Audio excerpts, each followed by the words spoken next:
सभी को नमस्कार। लेसन 6 लोकतांत्रिक व्यवस्था का संकट में महत्वपूर्ण टॉपिक पर आज हम चर्चा करेंगे और चर्चा का विषय रहेगा 42वां संविधान संशोधन 1976 और 44वां संविधान संशोधन 1978। दोनों जो है संविधान संशोधन भारतीय जो है इतिहास में काफ़ी महत्वपूर्ण स्थान रखते हैं। एक 1976 का इंदिरा गांधी के द्वारा किया गया और 1978 का संविधान संशोधन था वो मोरारजी देसाई सरकार ने किया, तो उसी पर हम चर्चा करेंगे।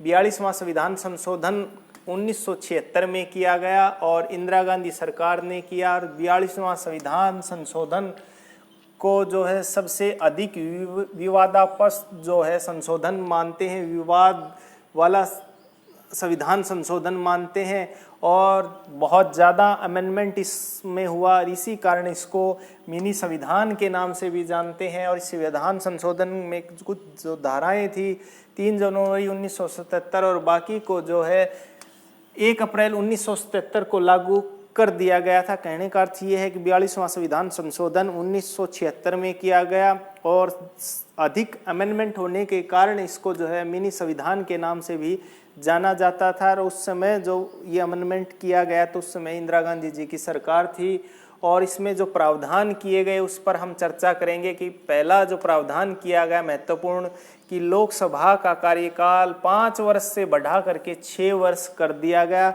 और राज्य विधानसभाओं का भी कार्यकाल 5 वर्ष से बढ़ाकर 6 कर दिया गया। और ये भारतीय इतिहास में पहली बार हुआ था कि लोकसभा और विधानसभा के जो है कार्यकाल बढ़ाए गए थे।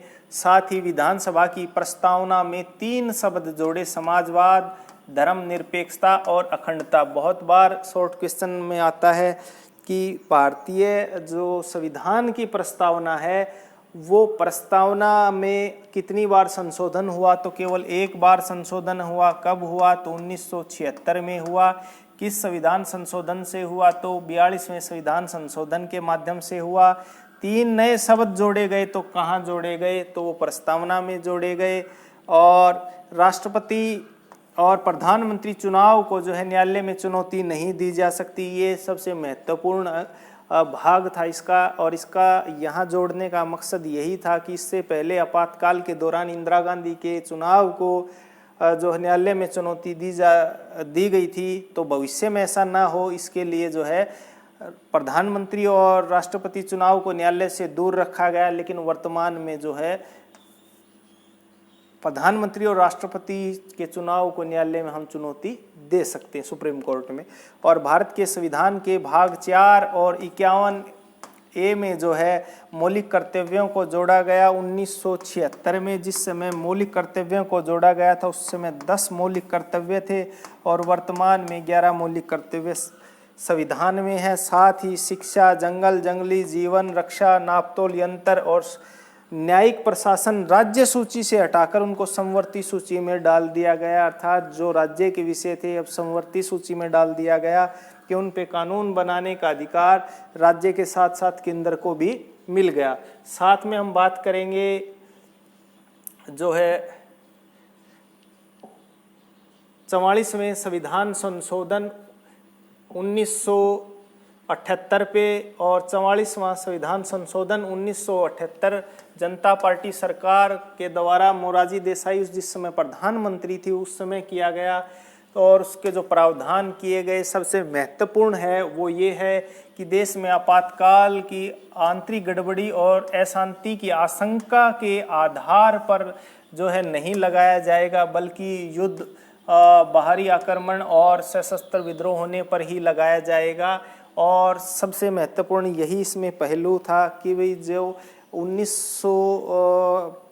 25 जून 1975 को इंदिरा गांधी ने धारा 352 का हवाला देकर के जो है देश में आपातकाल लागू किया। तो 1952 में उस समय आपातकाल में प्रावधान सिर्फ यही था कि आंतरिक गड़बड़ी और अशांति की आशंका के आधार पर जो है आपातकाल लगाया जा सकता है। लेकिन इसमें ये चीज़ जोड़ी गई कि आशंका नहीं, या तो युद्ध के हालात हों या बाहरी आक्रमण हो या देश में सशस्त्र संघर्ष हो, तभी जो है आपातकाल लगाया जा सकता है। अदरवाइज नहीं लिया जा सकता। और एक और महत्वपूर्ण चीज़ जोड़ी गई कि राष्ट्रपति जो है आपातकाल की घोषणा करते समय प्रधानमंत्री के वर्बली कहने पर नहीं करेगा, बल्कि मंत्रिमंडल के लिखित प्रस्ताव पर ही घोषणा कर सकता है। क्योंकि इससे पहले हमने देखा था कि आपातकाल की घोषणा 25 जून 1977 को जो की गई, तो उस समय मंत्रिमंडल को तो 26 जून को सुबह बताया गया कि देश में आपातकाल हो गया।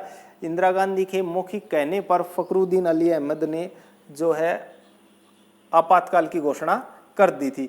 साथ ही लोकसभा और राज्य विधानसभा का कार्यकाल 42वें संविधान संशोधन में 6 वर्ष किया गया था, उसको रिवर्स करके 6 से 5 वर्ष कर दिया गया। और एक महत्वपूर्ण फैसला ये हुआ कि भाई मौलिक अधिकार, संपत्ति के अधिकार को मौलिक अधिकारों की श्रेणी से हटा दिया गया, अर्थात 7 थे अब 6 मौलिक अधिकार रह गए। संपत्ति का मौलिक अधिकार को हटा दिया गया। बहुत बार एग्जाम में पूछा था संपत्ति के मौलिक अधिकार को कब हटाया गया था, तो 44वां संविधान संशोधन 1978 को।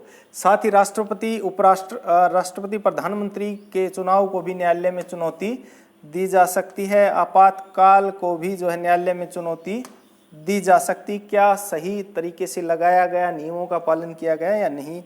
आपातकाल की घोषणा के 1 माह के अंदर ही संसद के दोनों सदनों से अलग अलग इसकी मंजूरी लेनी होती है। केवल राष्ट्रपति के कहने पर से आपातकाल नहीं लगेगा। आपातकाल की अधिकतम सीमा 3 वर्ष तक रहेगी, लेकिन 1 वर्ष के बाद अगर कंटिन्यू रहता है तो उसको हर बार जो संसद के अलग अलग सदनों से जो है पूर्ण बहुमत से वो पास करना होगा। साथ ही एक नया शब्द 1973 में जो आया था केशवानंदन भारती मुकदमे में कि संविधान के जो मूल ढांचा उसमें संसद परिवर्तन नहीं कर सकती, ये महत्वपूर्ण जो है घटनाक्रम थे 44वें संविधान संशोधन 1978 के। और ये दोनों के दोनों 42वां संविधान संशोधन 1976 और 44वां संशोधन 1978 काफ़ी महत्वपूर्ण है, बहुत बार एग्जाम में आते हैं। और आपको जो बताया गया है उम्मीद है कि आपको अच्छे से समझ में आया होगा। जय हिंद, जय भारत।